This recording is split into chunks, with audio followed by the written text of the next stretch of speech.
The views expressed on Skeptically Speaking are not necessarily the views of this station, its affiliates, sponsors, or advertisers. Bring it on! The skeptics await your letter. Your call, tweet, homing, pigeon, whatever.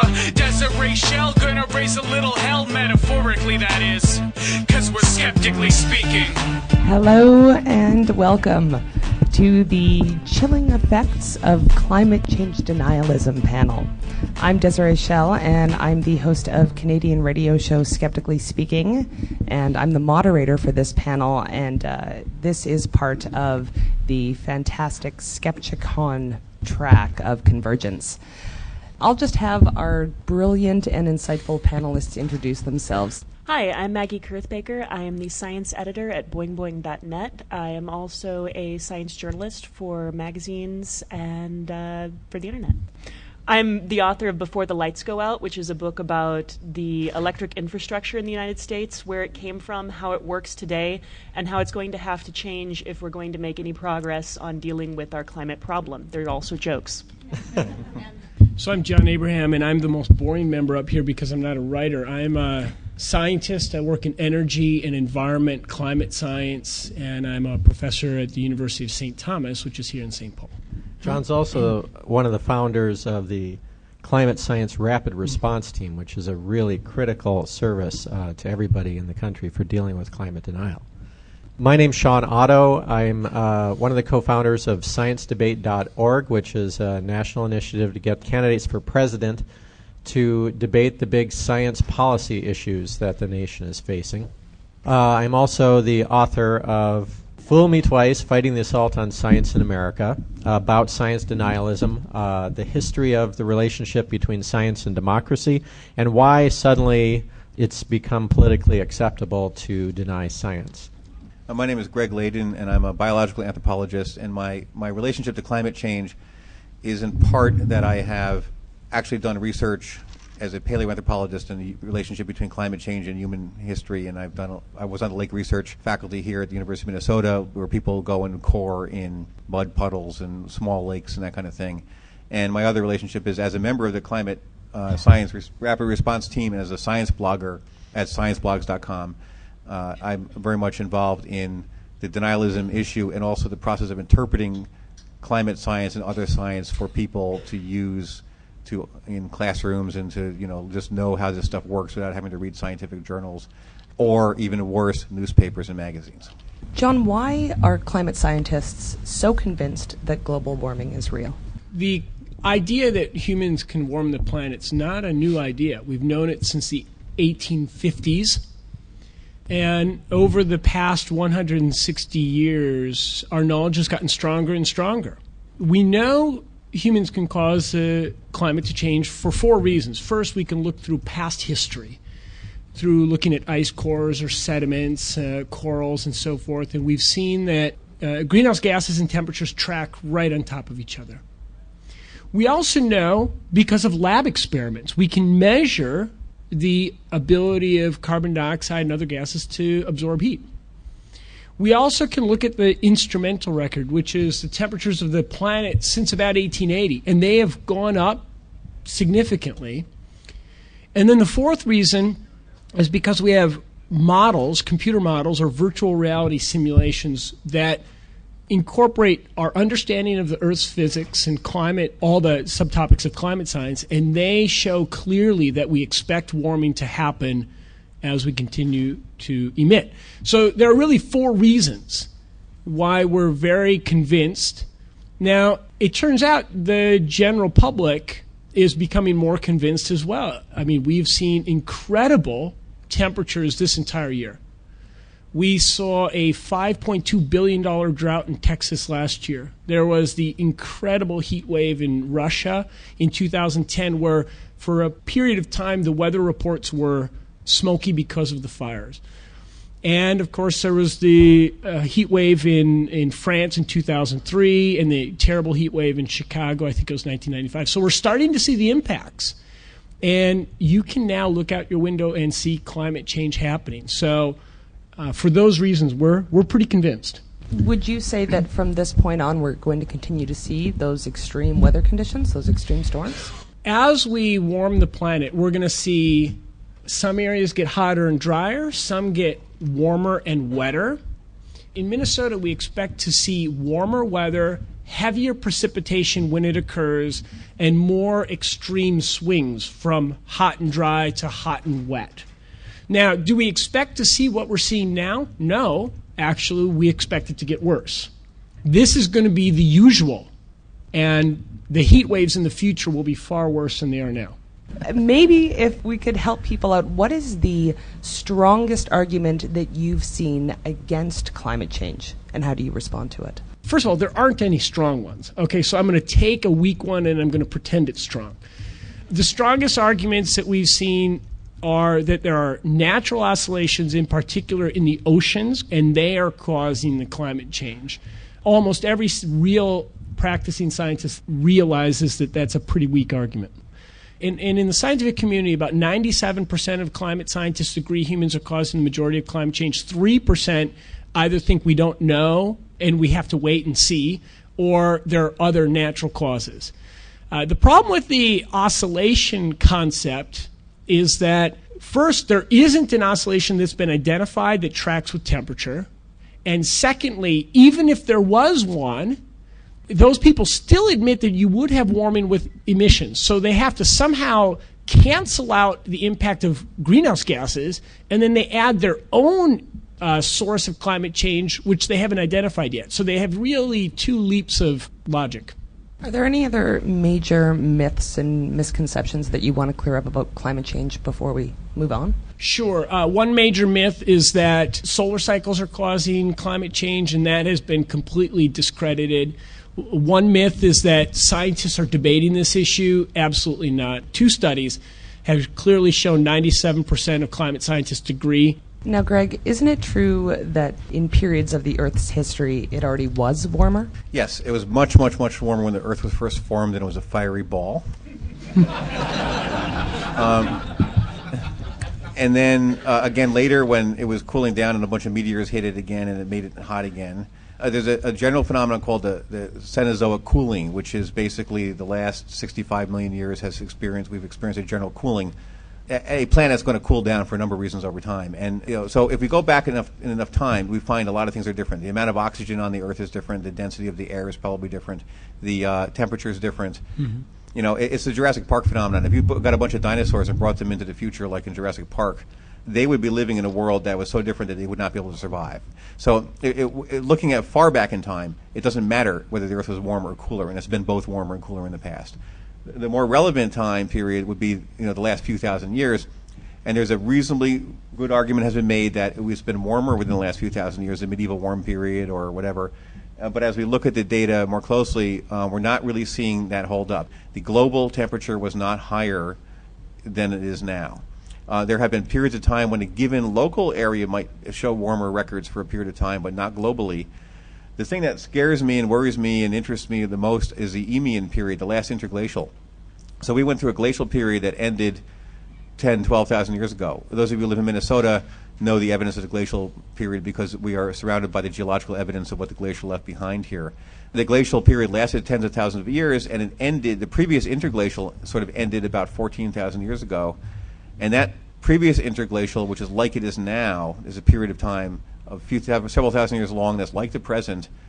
And when you look at the evidence, trees were growing that should have been farther south were farther north. Plants in general were farther north. Temperature indicators in the Antarctic and the Arctic, Greenland and elsewhere indicate warmer temperatures, yet there was less carbon in the air. Carbon levels at that time were about lower than they are now.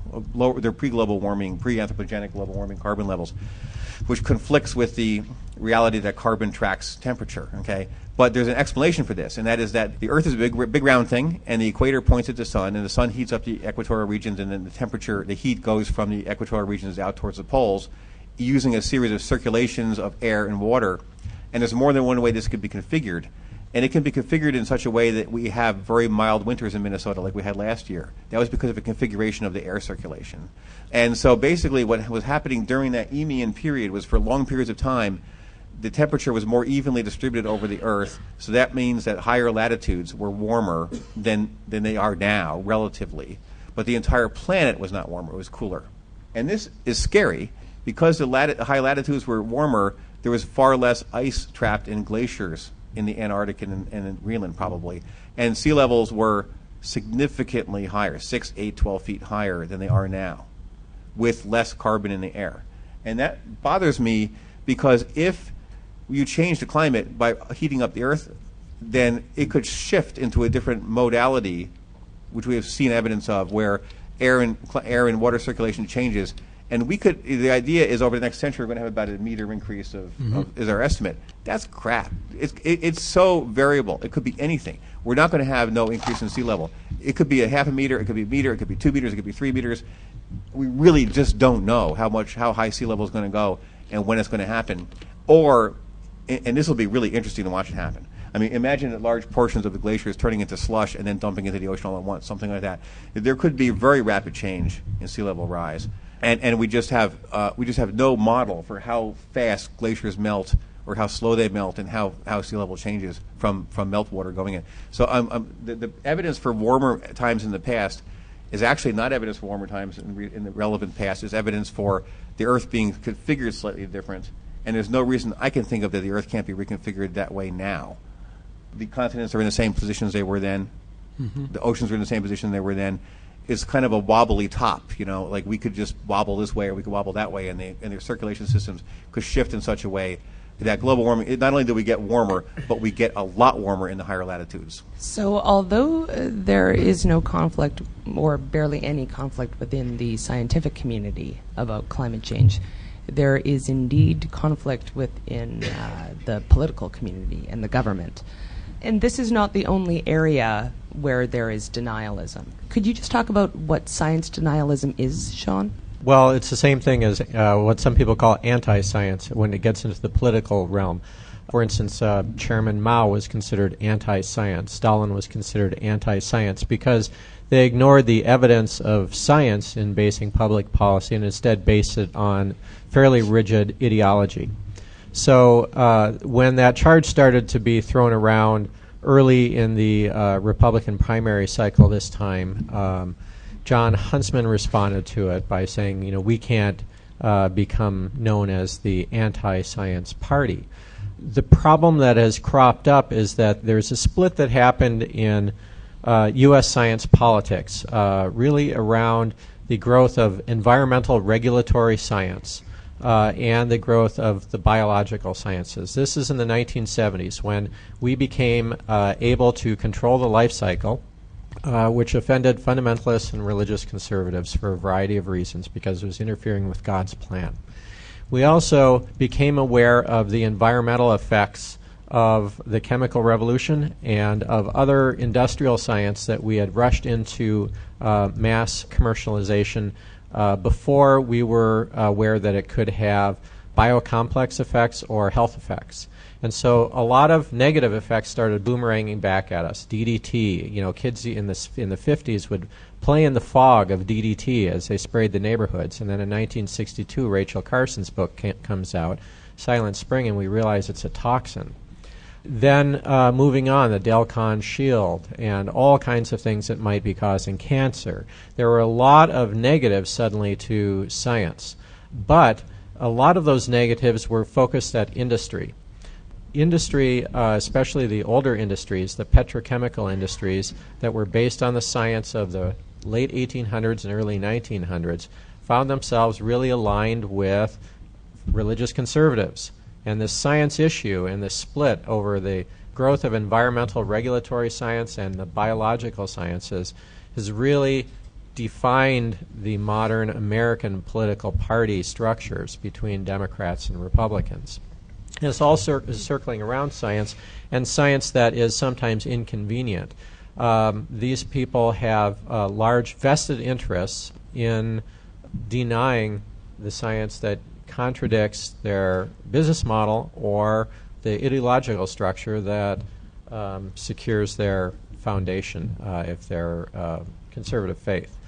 So this confluence has empowered fundamentalists by giving them a lot of money from industry, and we've seen a lot of new bills coming through about denial of evolution in public schools, and they are being conflated with denial of climate change.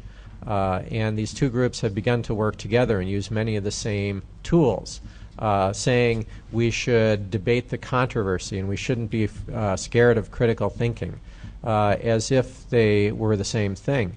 The problem is that this is equating knowledge from science on one side with received wisdom from ideology on the other, and acting as if opinion and knowledge were the same and that we could settle them somehow through a rhetorical debate. But we can't do that. That's not the way that the world works, and that's not the way that our democracy works either. We were supposed to be basing things on the best available knowledge. So this is causing great problems in our political system right now. And when you see politicians now that are being called anti-science, it's usually because of the heavy influence of in their party structure.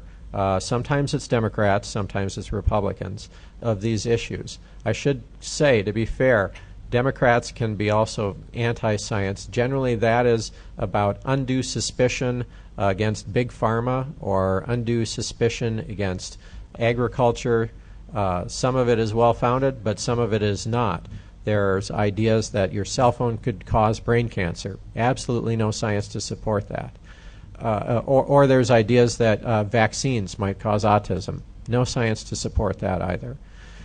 So on the left, it's about biological or environmental purity, and on the right, it's anti-regulatory and anti-control of the reproductive cycle. Something that both parties have in common. How nice. So what are the effects then of science denialism on climate change, or the climate change issue? Well, the biggest effect is that we're not making progress. The United States is really the largest consumer of energy, and yet we are the most rigid in our denial of science. We are the world leader in science denial now, closely followed by the United Kingdom. You could see its effect in 2010 in the run-up to the climate bill. Energy industry lobbying groups spent about $500 million in the 9 months prior to that vote. The Obama administration decided that they had to choose between healthcare and climate, and they backed off on climate. They did not push it.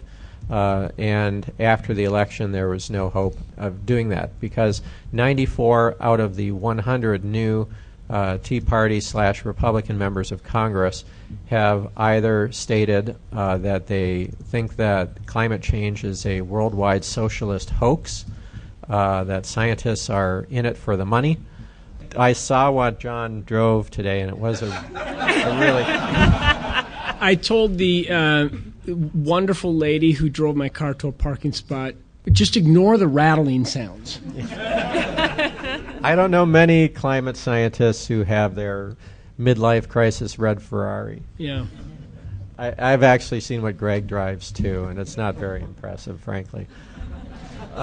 So I don't think that's the case, but these people actually believe this. And Maggie talks a lot about this, about how the country is split over the political side of this question and ways that we need to begin to kind of heal that political rift. And Maggie, that's what I was going to ask you about. How has climate change denialism affected the revamping of energy policy as you've called for it? Well, what I think is really interesting is that if you actually look at people's thoughts on energy and what they support in favor of energy change, what you find is that a majority of Americans, a large majority of Americans, including a large majority of Republicans, support the kind of energy policies that would help deal with the climate change problem.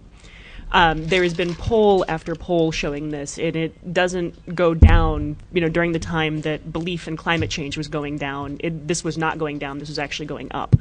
So when you actually look at the stuff we need to do, people are in favor of the stuff we need to do. The problem is that people have these ideological associations with that stuff that they don't feel like they can support things that, I guess, separate them from their tribe. And that's where you start to have some problems. And I think that this is made worse partly by the fact that a lot of times when we sit around and look at some of these things, some of this denialism stuff, we have a tendency to respond in like, oh, these people are stupid. Oh, these people are addled by religion. Let's make fun of them and point and laugh. But if you actually look at what's going on behind the scenes, it's usually a lot of money and some very logical decision-making that's manipulating people that, for very good reasons, are not up on constantly changing science. If you think about the amount of science education that we have in the U.S., I believe that it's something like only 30% of American adults have ever taken a higher level than high school science class. Most of us, what we know about science is what we learned in high school. And science keeps changing from that point. So you're told these extreme facts of this is how this works, this is like being handed down, received information from authority, but the information continues to change. And the only way that you get any kind of update on that information, the only way that you actually get to understand how science works is through things like the media, is through things like science museums. Those are pretty much your only sources of ongoing science education in America. And so when you have things behind the scenes manipulating how that information comes across through blogs and through the trusted sources that people turn to, through their friends, through their pastors, what you get is poor information. And that's not because those people are stupid. It's because, like almost all of the rest of us, they can't be experts in everything.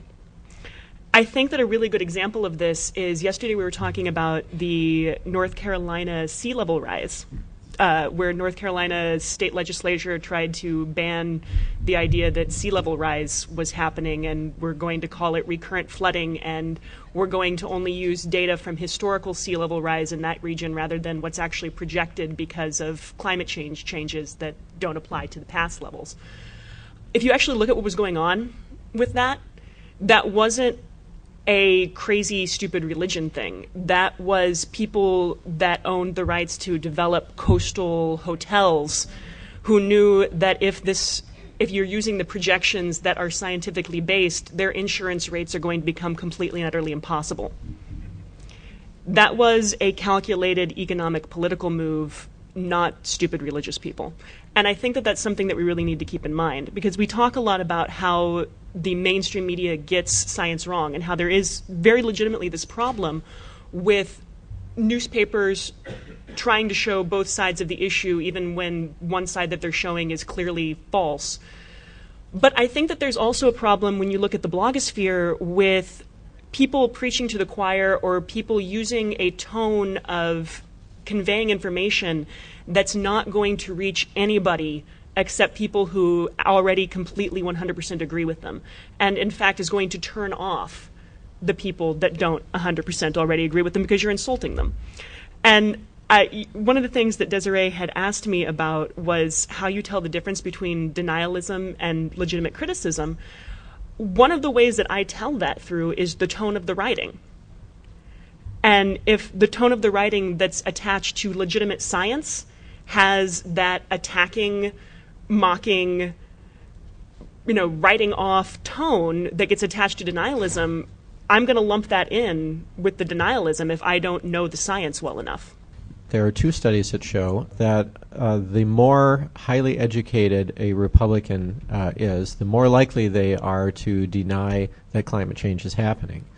And similarly, the more highly educated a Democrat is, the more likely that they're going to have suspicions about vaccination and whether or not the vaccines might cause autism. In fact, there are packets of vaccine refusal that are associated with Whole Foods shoppers.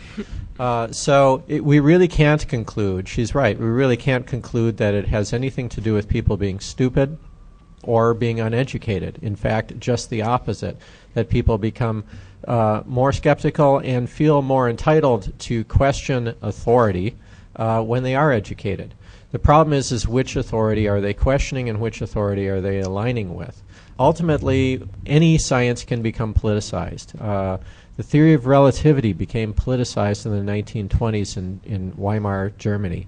Albert Einstein at the time, there's a great quote in my book, he wrote a friend saying, "It's amazing, every coachman and every waiter is debating whether relativity theory is correct or not. Belief in this matter depends on political party affiliation." So these things happen, and they happen because exactly for the reasons that Maggie said, that we don't have time to become experts on everything. When science is not apparent to the eye, it becomes invisible. And your iPhone might as well have been created by Harry Potter than by scientists. So if that's true, then both become a matter of belief. So the question then is where do you go for your sources of information? And what beliefs do you use in making good judgment? That's why the press is so critical, in my view, to this issue, and that's why it's become such a problem, this idea in the press that we have to show a balance between knowledge on the one hand and opinion on the other in order to be fair to, quote-unquote, both sides.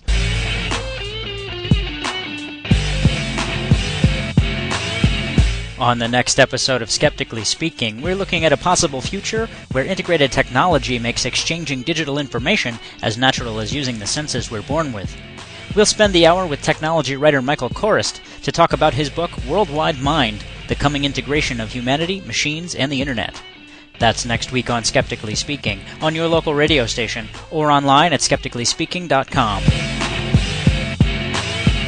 Welcome to Who Will Save the Polar Bears? I'm Desiree Schell, and I'll be the moderator for this panel as part of the fabulous Skepchickcon Skeptic track. We have on the far left Maggie Koerth-Baker.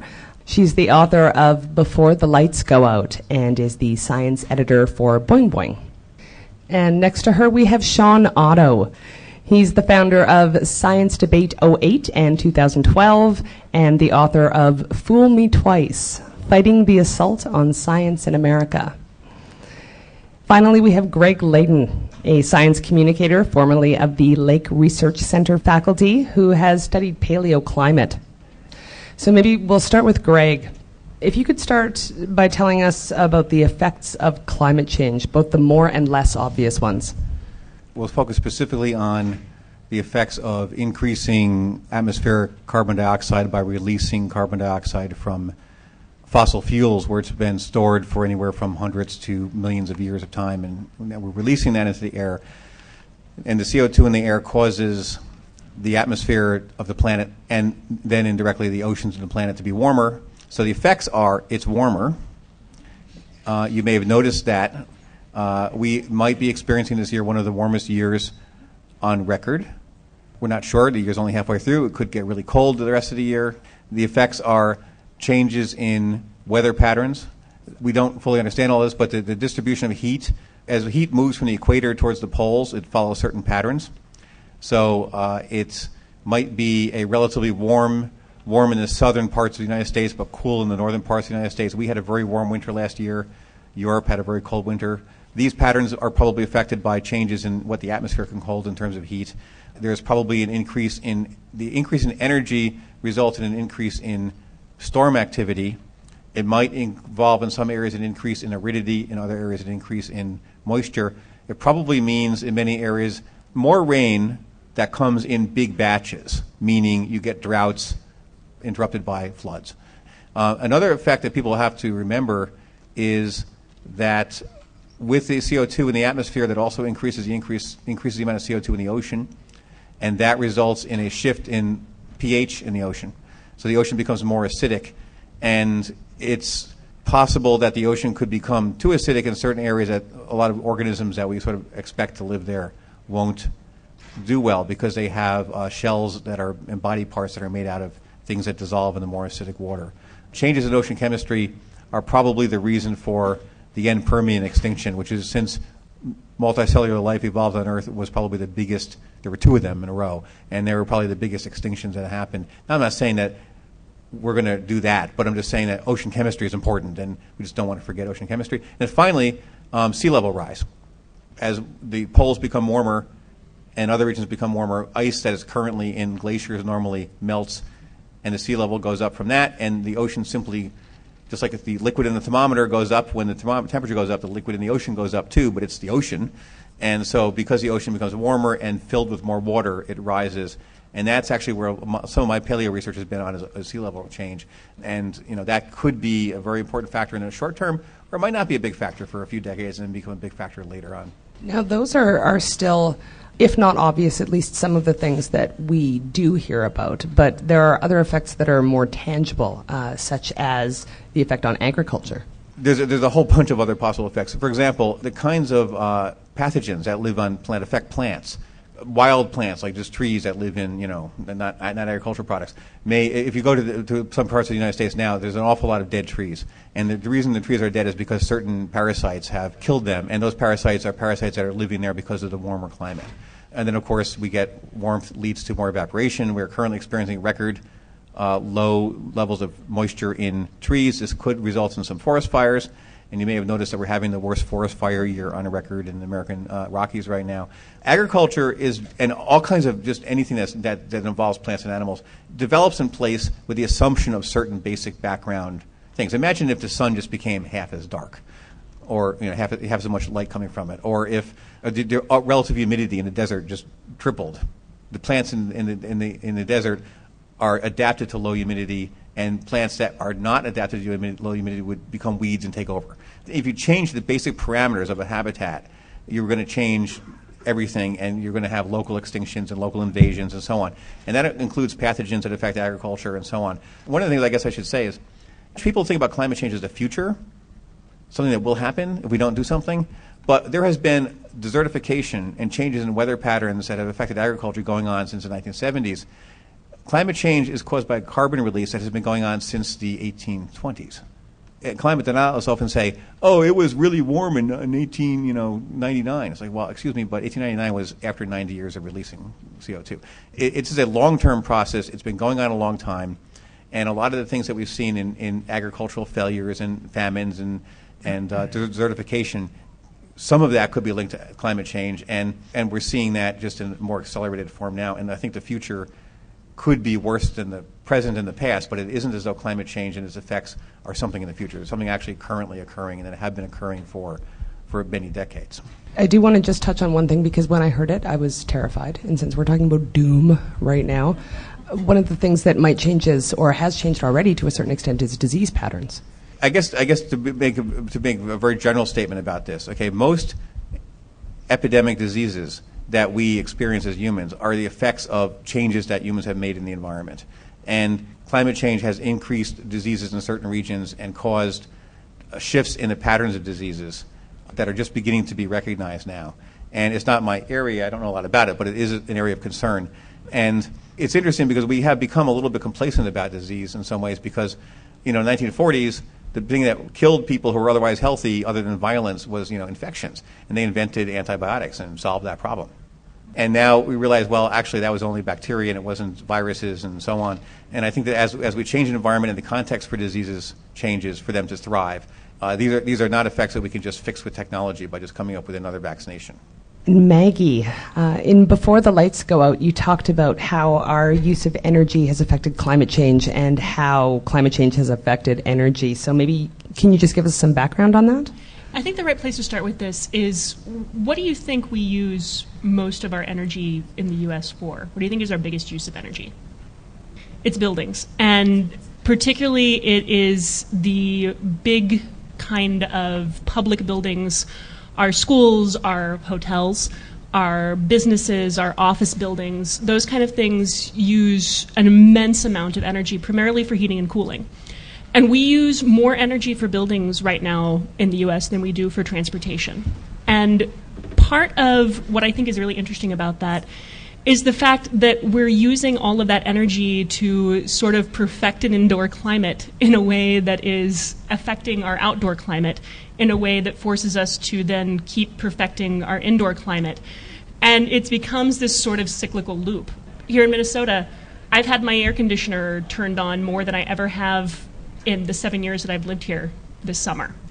And that has an impact. It has an impact not only on fossil fuel emissions, but it also has an impact on the stability of our grid systems. If you look at what's been happening with grid systems around the U.S. this year, what you find is that we have had a lot of blackouts that have been caused by heat waves coming through that were not totally expected, and so you had a increase in demand for electricity happening at a point when we didn't have enough electricity to meet that demand. And that's one of the really interesting things about how the grid works. It's actually a lot more precarious than you think it is. We have to have almost a perfect balance between electric supply and electric demand at any given point in time. And if that gets out of whack by even fractions of a percent, we get blackouts. So when you have heat waves, you have blackouts. When you have surprise cold snaps and storms that people aren't expecting, you have blackouts. And all of these things are then tied back to these kind of climate change effects that Greg was talking about. So, Shawn, what was the political response to these kind of issues? Nothing. An attempt was made in 2010, shortly after President Obama was elected, appointed his administration, and before the 2010 election, since it looked like that was going to turn over. But there was a lot of money that was being poured in, about $500 million. $500 million was being poured in by the energy industry into lobbying Congress, roughly about $1,400 per member per day to defeat the climate bill that occurred. And the Obama administration, I think, had to make a calculated decision about what they thought, in light of the economic downturn, was going to affect people more directly, healthcare or climate. And they went with healthcare. And as a result, the climate bill really went down because of those two factors. There has been a lot of political movement since then, particularly on the right, to avoid mitigation efforts. South Dakota has passed a resolution saying that there are many things that could cause climate change and that we should teach all of them, including the astrological factors. Seriously? Seriously, yes. Yeah. Many states actually are coming up with this teach the controversy idea, that there is a significant scientific controversy about climate change. There really is not. The controversy is a political one. But the idea then that you should teach both sides of a controversial subject, nobody should be scared of critical thinking, is a way of turning skepticism on its head by equating an opinion with actual knowledge developed from science and acting as if they are the same thing, and then that we can debate one thing or another, which isn't the case. There have been other legislative attempts to make things like sea level rise illegal. I don't think it'll work, but it might. The South Carolina or North Carolina Republicans in the state legislature recently put out a bill that didn't pass, but just came within a hair's breadth of passing, that would make it illegal for any local community to plan for mitigation for sea level rise. So all these coastal communities we're talking about, and they're thinking we've got to do something to make plans to be responsible. Well, the legislature steps in and says, well, sorry, you can't consider that unless the state legislature gives you permission to talk about it. You can't consider it in your planning. And furthermore, if you do consider it, you can't go with the science. You have to go with which says about a meter rise over the next century, roughly. The preponderance of the evidence suggests that it'll be about a meter rise in sea level. They say you've got to go with our number, which is 8 inches. So they're legislating facts, apparently, now, and I didn't realize that they had that power, but I'm happy that they do. It makes me feel a whole lot better about all of it, because then we can just make it go away.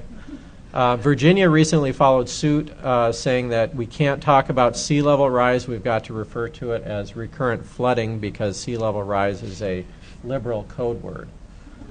So those kind of sort of absurd conversations are going on between politicians about this issue because it is a thorny economic issue that we really don't want to have to deal with. So we're trying to legislate it out of existence, or we're denying that it's happening, or throwing up a bunch of smoke screens to delay the discussion. And that's, if there's about $3 trillion of hydrocarbons left in the ground, it's worth throwing, a couple $1 billion at trying to hold it off. So from an economic point of view, it makes sense. And in a way, you almost can't blame the corporations that are engaging in this, because they are, at least to the public ones anyway, the Koch Industries is a private corporation, but the public ones are, according to our economic structure, required by law to perform only in the interests of their shareholder performance, and they have to do it on a quarterly basis, which almost requires them to chase the lowest production cost, the lowest regulation, to externalize any kind of cost that they can. So our economic system is what's driving a good part of the politics behind this. Maggie, have there been any energy-related bills that might affect climate change? There have been attempts at them. I mean, I think obviously the biggest thing was the attempts made to have some kind of price put on carbon, which I think is one of those things that I thought I might be against until I actually did the research for my book and kind of changed my mind on it, mainly because through the course of researching my book, I realized that energy isn't our sources and it's not our individual choices. Energy is systems. What I mean by that is there is only so far that you or I can get anywhere just by what we end up choosing to do at home. I can hop out my front door down by Lake Harriet and I can get on the number 6 bus and I can go anywhere in the city I pretty much want to. I've got great bicycle access, and so because of that, I have one car that my husband and I share, and during the summer we bike a whole lot and we don't really have too much of a problem with needing a second car. But my family in Kansas City doesn't have that kind of infrastructure. And if I told them, well, you should only own one car and you should bike less, I'd be telling them to shoot themselves in the foot. Because without that infrastructure, and without a second car, they're going to not be able to access their jobs. They're not going to be able to access the services they need and want. They're not even going to be able to participate in their communities in a really full way. And everyone wants those things out of their life. And so if you're faced with a decision between shooting yourself in the foot and using energy, you're going to use energy. And that's not your fault. That's the fault of the way the system is designed. The only way that I really see of changing the way that our infrastructure systems work on that kind of national scale, global scale really, that we have to, is to actually price fossil fuels at what they're really worth to us. It's not about punishing them. It's about looking at these things that are incredibly powerful sources of energy, far more powerful than anything else we've ever really found, and we treat them like dirt. Gasoline is so cheap that my mother can get on her ATV in Missouri and drive around for no reason other than just having a good time. And gasoline is this incredibly powerful resource that we have limited amounts of and we're never going to have again once we run out of it. So pricing it at a cheap rate doesn't necessarily make sense. Also, using gasoline has all these external costs that we don't take into account. It has effects on health. It has effects through climate change, on things like recurrent flooding. And all of those things are expensive, and we pay for them. It's not like we're not paying for them right now. You and I pay for them right now. So when we pretend that this fuel doesn't have those costs, we're not really treating it as like a real economic system. We're treating it as this special case thing where we just pretend what it's actually worth. And so I think that one of the valuable things about something like a carbon tax or a cap and trade type of system, I'm not really sure which one is the best, economists will debate this to the grave, is that it starts to actually value these things at what they're worth to us, and then it starts to make change happen on the large scale by simply making the right thing to do the cheap thing to do. And this is something that actually you touched on in your book, the idea that it doesn't matter if you believe in climate change or not. There are really good reasons to pay attention to energy policy and maybe reforming the grid or revamping the grid. There are lots of people, even if they don't believe in climate change, who care about energy change and want to see energy change happen. There's a group called the Climate and Energy Project in Kansas that has done these focus groups where they brought people in Wichita and Kansas City to kind of find out what they actually thought about climate and energy.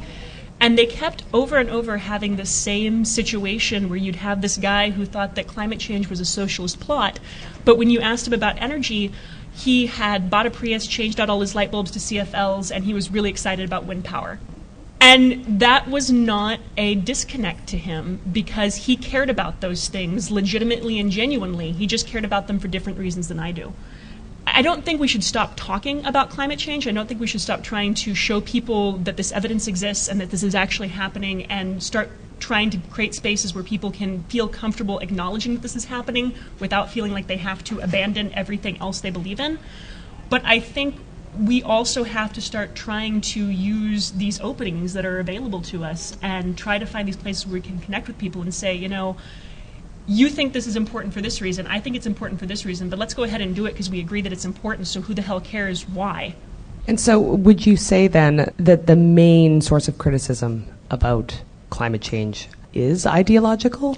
It's completely ideological. It's a tribal thing. And I noticed this with my own family. I have had my stepfather has literally like pulled me aside and in this conspiratorial, don't tell anyone sort of voice, told me that he's pretty sure that he has actually noticed things changing over the past 30 years. He can't believe that that's climate change, but it's different. And he's an outdoorsman. He spends all of his life out in the forest shooting and hunting and boating and all sorts of things like that. He notices this stuff. But, you know, if you feel like by saying this might be climate change, you're at the same time denying your religion, denying your culture, denying your family. Why would you even make that step? What we have to do is try to find ways to disconnect that from that tribalism, because if it's connected to that tribalism, how do you get people? There's no way you can convince them with facts because they're too scared to let go of everything that they know about their lives. And so I assume the extension of that is within the political system. Correct, Shawn? Well, economics is politics, and the foundation of the economy is the environment.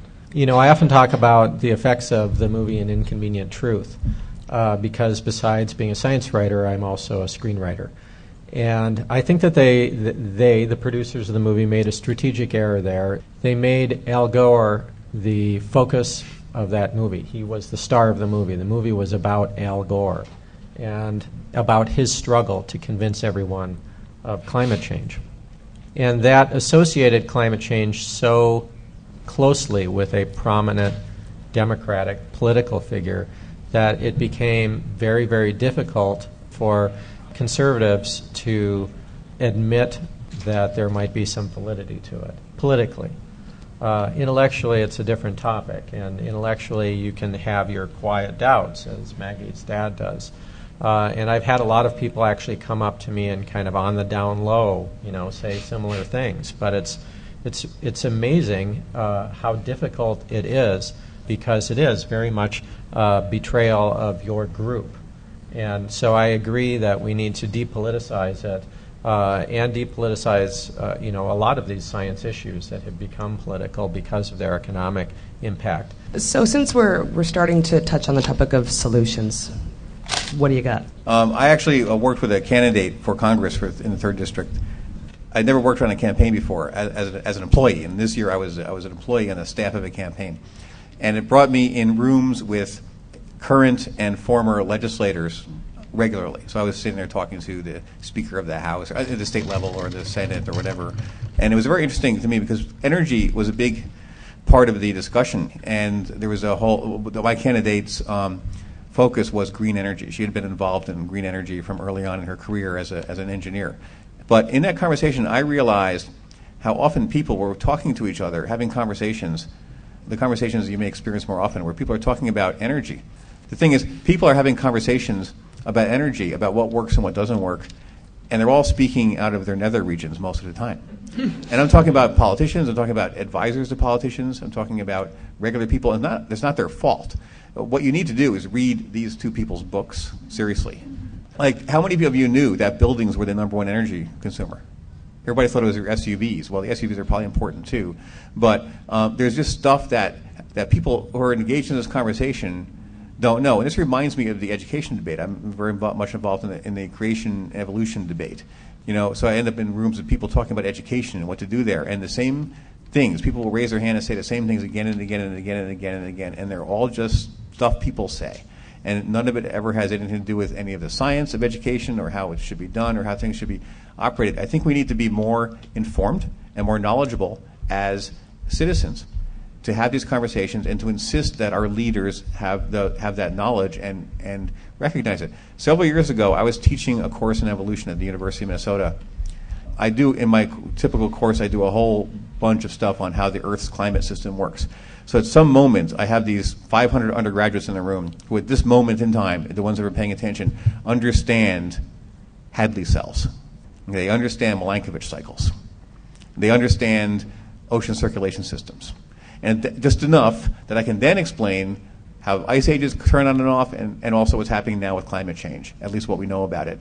And having done that, a student came over to me one day and said, my mother is really mad that you're teaching this because you're telling us this political one side of the story that global warming is for real and you shouldn't be doing this as a university professor. And the next day he comes back and says, my mother is introducing legislation to stop you from doing what you're doing. This is like 2 lectures later. And his mother was a member of the state legislature. She's now in another position for the federal government. Ah, our old friend Michelle. Maybe. So, yes, it's true. I started Michelle Bachmann's federal career, I'm afraid, by getting her pissed off because I was teaching about climate change. And the reason she was upset, I think, was not because of climate change in those days so much as because it was just science. It was already bad that her son had to be taking an evolution course, possibly. And it was a time when a lot of people were coming out who were anti-evolutionists, who were creationists, were coming out and joining the climate change denialism bandwagon. And then professionals took over. And professional lobbyists have taken over the issue a lot more. But it is still a general anti-science and a science denialist framework that people are working in. And they can do that. You can walk around and people will tell you, these people that will also sometimes tell you, yeah, I noticed that all the fishing contests I used to be in during the wintertime are now canceled in Minnesota. There's one ice fishing contest left in Minnesota. There used to be 5 or 6. They're all canceled permanently because the lakes don't freeze enough. Okay, we will tell you, yeah, maybe the world is changing. Maybe I noticed something like that going on. But everyone's got their own little 2 or 3 memes of why climate change isn't real, why global warming isn't real, that they know. And they're just walking around with their own little gish gallops with those little bits of facts, and they'll always engage in conversations with those pieces of information. What you need to do as a person who's seriously concerned about these things is know the facts, know what's really going on. Read these 2 guys' books. There's some great websites on climate change. There's a Skeptical Science has all of the climate change memes. People say, what about the dinosaurs? There was more CO2, and then there's an answer to that, okay? And the thing is, it is not simple. This is actually more complicated than most science issues that we have to deal with. And the weird thing about it is nothing has changed, hardly at all, in way over 100 years in our understanding of greenhouse effects. This is all old science. We've gotten a lot more detailed, a lot more specific, but at no point does someone go, oh man, we had the whole thing wrong. That hasn't happened. And not because of conspiracy, but because it's a well enough understood system to know when you put CO2 in the atmosphere, you get things warm. That's been known all along. And what you need to do as a citizen is know the facts and the details better than you do now. And by using some of these resources and become like just spend a little time on it so that people can't just roll over you in those cocktail party conversations with their dumb facts about how climate change isn't real. So Greg wants you to have educated, evidence-based conversations with other humans. Obviously, a lot of what I've been thinking about in terms of solutions has to do with the grid because that's most of the research that I've done. But I think that there's really something to what Greg was talking about there's just so much that we don't know. And there's so much we don't know about the things that we use every day and the things that affect our lives. And I really ran into this when I was researching the grid because I think it's really unclear to a lot of people where our grid came from and how it functions today. And in particular, you need to know that our electric grid as it currently stands is not a perfect system. It is something that evolved. It was not designed. And it evolved largely in the hands of people who had no idea what they were doing.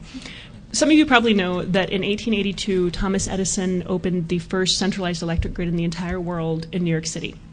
2 weeks later, the second centralized electric grid in the entire world opened in Appleton, Wisconsin. It was also the site of the first hydroelectric power plant in the entire world. And Appleton was different because Appleton had simply bought the technology to set this up, but they had not brought anybody over from Edison's lab to tell them how to use it. There was no such thing as electrical engineers. There were no such thing as county linemen. There were just a bunch of people inventing things up as they went along. And the grid in Appleton was not optimized to be the best system possible. It was optimized to go up cheaply and to go up quickly. And that showed in what they ended up doing. And one story that I absolutely love from this is that Thomas Edison had invented a voltmeter, which turns out to be this really important thing to actually making sure that your grid is stable and isn't going to start crashing and blacking out on you. But the voltmeter was expensive, so the people in Appleton didn't buy it. And instead they had a guy who sat in a shack down by the river, and his job was to stare at a light bulb all day long. And if that light bulb got too bright or if it got too dim, then they knew that there was a voltage problem on the grid. These are the kind of systems that our grid as it exists today grew out of. This is something where you had thousands of Appletons all across the US slowly patching themselves together and connecting together into one gigantic thing that we have today. This was not something that was done all at once. It was not even something that was done in any real coordinated way. It evolved, it wasn't designed, it's an imperfect system. So when we talk about things like spending money on a smart grid and figuring out ways to make our grid more stable and to make it a better thing, we're not talking about how we make the world safe for hippies. We're talking about how we take this technology, which quite frankly is largely still sitting in 1970s technology, and how we actually update it to meet the needs of the 21st century. And that's an important story to know if you're going to talk about solutions for climate change, because that's how you start talking to these people that care about energy for reasons other than climate change. And this also ties back to something else Greg was talking about with how you have these conversations with people and how you actually win those arguments. And storytelling is a huge, huge part of that. Another resource I'd really like to recommend is the Debunker's Handbook, which you can download for free online. And it will tell you actual scientific data about what convinces people and what doesn't. And it turns out that just telling them facts doesn't usually do anything. What's more powerful even than memorizing like a long list of numbers is memorizing one good story. And if you can do that, you can actually start talking to your family and your friends and your political leaders. So, Shawn, I hope you're going to give me some good news. What can be done politically? Well, there there are some efforts that I've been lucky to be involved with. One of them is Science Debate. You can find us at sciencedebate.org. What we're working on there is to get the candidates for president as well as members of Congress that are on the key science policy committees to commit to debate these issues like climate change, like energy, so that the public can make informed decisions. And these people are very happy to debate economics, they're happy to debate foreign policy, they're happy to debate religion, but very rarely are they asked any questions about science and science policy, and that's what's really determining our future. So we're kind of blindly, boldly going forward, and this is a way to help bridge that gap. So I'd encourage you to go to sciencedebate.org and sign on to that effort. It's all run by volunteers. The other thing that you could do is on my own website, ShawnOtto.com, there's something called the American Science Pledge. And that is a pledge that candidates for office can be asked to sign on to, where they will commit to using science and reason instead of ideology and politics to make decisions in the best interests of everyone. I think that we have, in our crazy weather that we've seen over the last 8 or 9 months, seen a large shift begin in the public attitude about whether or not climate change is real. I see the dialogue happening amongst the deniers now really focusing more on what we can afford or cannot afford to do about it. And that's really where the discussion should have been all along, because that's a legitimate policy economic question then. So I think that we are moving in the right direction, and any nudging that can be done to focus on the economics of it, I think that that will help it along. And that's our time. Thanks to everyone for coming. Bring it on, the skeptics await your letter. Your call, tweet, homing, pigeon, whatever. Desiree Schell gonna raise a little hell, metaphorically that is. 'Cause we're skeptically speaking.